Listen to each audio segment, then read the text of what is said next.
Hello and welcome to the first interview this year with businesses that have cool alternatives for people like us, people that need alternatives.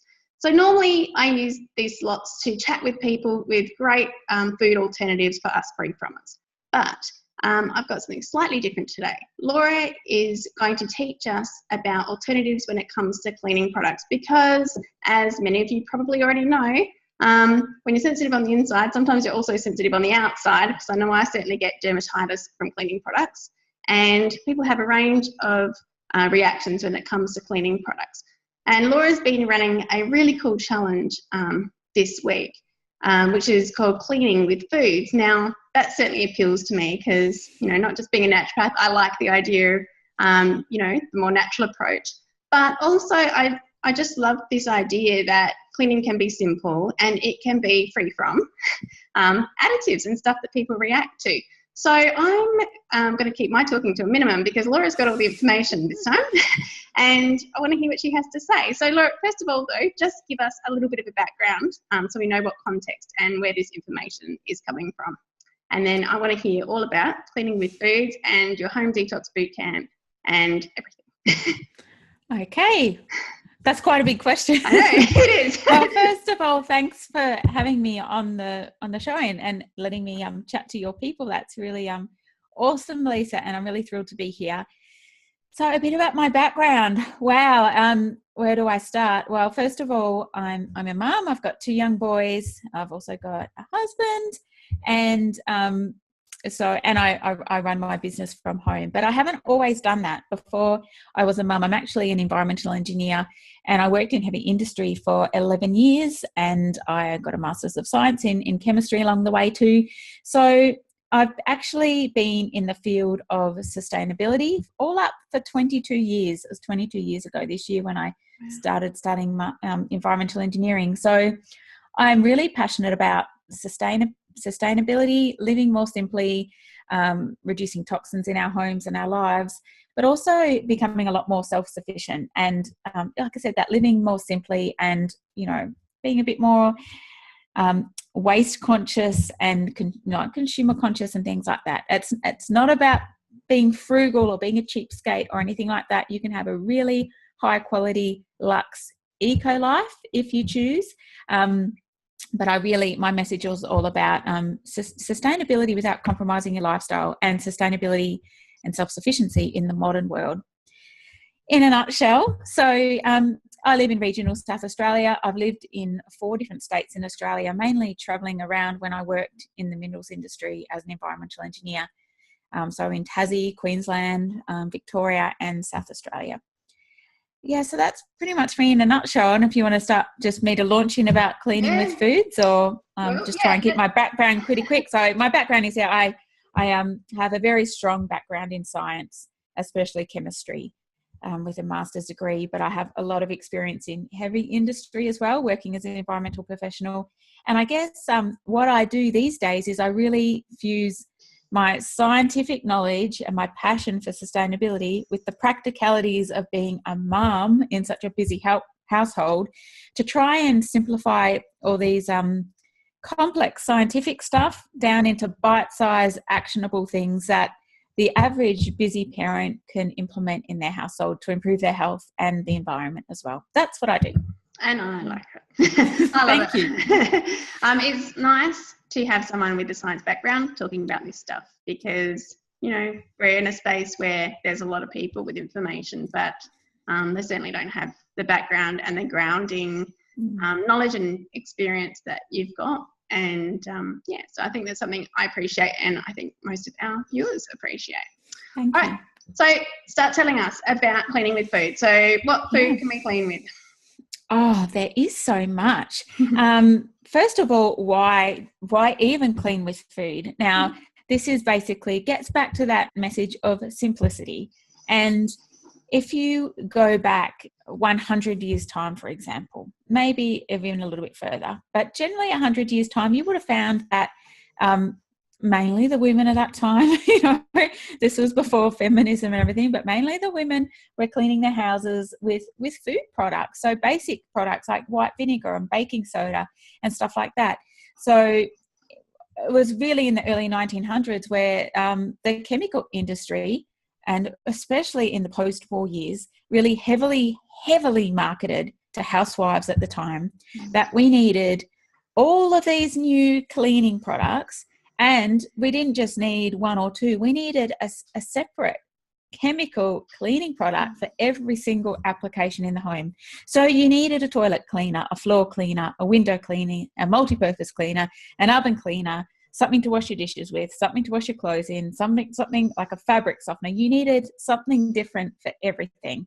And of course, women at that time, like, oh yeah, this is going to be great. It's, you know, you've got to think back even 50, 70 years ago, like people were cleaning and the housework was so much more intensive than it is these days. We've got machines that do everything these days. Like, I could not have survived as a housewife 100 years ago. I could not have.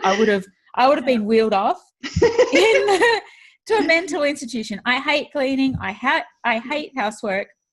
But so I will do anything to make it simpler, but I will do anything to make it less toxic as well, and more natural and more sustainable. So that's where I'm coming from. I'm coming from that, I guess, that scientific and practical being a mum.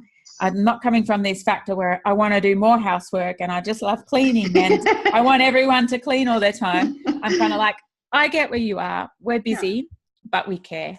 Yeah. And we care about our kids. We care about our partners, and we care enough about ourselves that we want to look after our household and ourselves, and but we want to do it as quickly and easily as possible. So what's that got to do with food? Well, like I said, 100 years ago, this was the way that people were cleaning, and it got lost in all these noise in the chemical revolution, when all of a sudden we had all these products in a house. Now, you would have grown up in a house like that, Lisa, and I definitely grew up in a house where there was a separate product for everything. And I still remember growing up, and it was our jobs to wash all the dishes, and my older sister broke out in hives every time she put her hands in the sink, like red, massive dots all down her hands. And the rule was, Kate can't do the dishes because she breaks out in hives. I got gloves. So she could but she still couldn't, because the powder in the gloves was irritating her hands. So she couldn't do dishes. So I became the chief dishwasher and Kate dried the dishes. But nevertheless, it's like this is how I grew up. And when I went to university, I mean, I left home when I was 17, and I was learning all about chemistry and ecotoxicity in the environment and all that sort of jazz. And that's when I really started to look at what I was doing in my own home and questioning. Like, my mum's an awesome mum, and she did her best, and she just did what she was taught growing up too. And I guess I'm one of those, bit of a rebel. So kind of like, I don't always accept things to be how they are. I kind of question things, and if I can do things better, I have a go. And definitely a few years in, I was suffering from a lot of chronic migraines at the time. So I really wanted to I was doing anything that I could to reduce the severity and frequency of these migraines. And that's when I embarked on my own journey to reduce as many toxins in my own diet and household and pretty much lifestyle. And of course, cleaning products in the home came under the radar. And so you're talking early 2000s, around about 2002 was when I was in my mid-20s doing this. I did a lot of research, read so many books, anything I could get my hands on, because there wasn't too much online back then. And just testing out in my home. And so that's the last 12, 15 years, that's what I've been doing. And especially getting back to the real basics of cleaning with food. I don't buy into that message that you need a different cleaning product for every application. I firmly believe that you can have a healthy, clean home, sustainable home with much less than 10 core natural cleaning products. And a lot of them are just food-based products. So your baking soda, your vinegar, lemon, salt, even olive oil are probably the 5 big ones that I recommend when you're cleaning with food. But there's a few other things like microfiber cloths or the odd essential oil and stuff that are Castle soap as well, natural, pure soaps that I recommend for cleaning, and, laundry powders and things. But definitely, I believe just having a few simple ingredients, predominantly foods, that you can use for multiple tasks. You cut down on your waste, you cut down on your expense, and you cut down on your exposure to toxins in your home. Yeah, so Laura runs a course called the Home Detox Bootcamp, and I did this course, I reckon it was last year. Yeah. And I, over the school holidays this summer, I did a massive, intensive, totally clean the house from top to bottom. And, you know, just using the recipes from your e-course. And it was good. And I think the thing I liked most of all is that everything was clean. It felt clean, stayed clean, and it's easy to re-clean and maintain the clean. And, you know, we've got kids, we've got pets. We live near a main road, so I've got an indoor cat. So, you know, you want it clean and you want things to be clean. And you also want stuff that's going to be safe around the pets as well. And so I like that. I think a lot of people, you know, I find this problem with naturopathy and in clinic when I talk about food, and, you know, people expect something fancy in a plastic bottle that's got a really fancy, strong, chemical looking label, you know, because people just have this assumption that simple can't be effective. Now, sometimes you do need hardcore, but most of the time you don't. And and so I think that's something certainly I found was that, you know, things were effective. And is this something that you find people are surprised with when they do your course and they start cleaning with these products, that they can get these same results without the itchy or finger? Better? Because I'm certainly one of the dermatitis people. Yeah, or better. And this was really evident in the Cleaning with Food challenge that I just ran last week. And one of the tasks was I said, just everyone get a lemon and cut it in half and dip it in salt. And I want you to go take it to your bathroom taps, your bathroom shower head, and clean your shower screen with it and get rid of all that scum and, you know, scale and soap grime. And then the before and after photos, some people were saying, look, I have tried everything on this shower head to get rid of this, it was lime scale. Yeah. And it was sparkling after this lemon and salt. They said, like, lemon and salt for the win. They could not believe it. And that was just something they just grabbed out of their fridge and dipped it in a food that they got out of their pantry, and was better than any chemical product that they'd used. So, yeah, right. Some people, like I said, I think people often think, and that was that heavy marketing message that came through all those years with the chemicals, like with those chemical cleaners. It's, you know, and you've got to clean in a hurry. You still remember the jingles. I got a call from Mr. Buyer. He's bringing round the buyer. The kitchen looked a fright from that dinner late last night. You know, although I felt quite sickly, I had to clean up quickly. You know, that was spray and wipe. It's like it's stuck in our head like 30 years of that jingle, and it's pretty powerful. So we kind of believe we need these products to do it, but no, we don't. And so also the other thing is, when you're talking about foods and you're talking about vinegar, you mean vinegar that you get from the local supermarket. Yeah. Simple white vinegar. It doesn't have to be the most expensive vinegar. It doesn't have to be, I don't know, organic vinegar. It's just and same as a salt. Like, you don't need, it's just sodium chloride. It's just sea salt. It doesn't have to be Celtic sea salt or Malden sea salt or Himalayan rock salt or anything. It's just pure basic $1.50 a bag salt. Yeah. And okay, so another question with these things. So say you're about to tackle your bathroom and it hasn't been cleaned in a while. Yep. What quantity of these things do you think people go through for the first big clean? Because it's not expensive, because this was kind of my bathroom. Not expensive. So if your bathroom's really grimy, what would I do? So to tackle the bath, and you've probably got like a nice line around the water line, if you've got kids and it's a bit grimy, I would just tackle that with bicarb soda and simple like with a wet cloth, and I'd sprinkle powder on it and I'd just clean like that, and then rinse it out, wet it again, put a bit more powder, and it's like that as a bit of a scouring action on that soap grime, wipe down the whole bath and just rinse it. It'll be fine. It'll be perfect. You can do the same to your shower with bicarb, but I would probably take I'd do two things actually. I'd again cut the lemon in half and with the salt, and I'd rub all over the shower screen, and that would lift all that grime, soap scum, everything really easily. But I would also squeeze a lemon, and with the toothbrush, I would clean the grout in the shower and get rid of all that, like that light pink mold, which is actually bacteria. And any of the mold in that grout, like you we would typically reach to a chlorine bleach or a domestos to clean that, but it actually doesn't kill mold. It just bleaches it white. Now this lemon juice will bleach it, but it'll also clean it off. But I would get all that in the shower into the grout with a toothbrush and just pure lemon juice. Rub the lemon all over your tiles and the shower screen. Rinse it all off. If you really wanted to do a really good job, I'd wipe it all clean, and then I'd mix up this was not food, but clove essential oil is really, really good at killing mold spores, but helping it not to come back.